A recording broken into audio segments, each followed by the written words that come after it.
I have created the formula.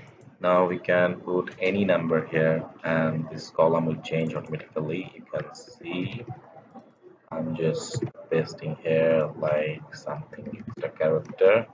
You can see the number will change to the required format. So I'm putting some other characters.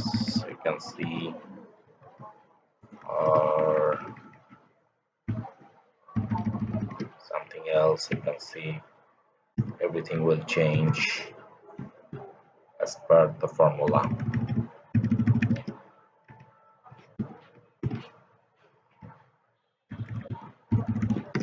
So it just give the numbers. So column B will generate the required format which you are looking for. Thank you.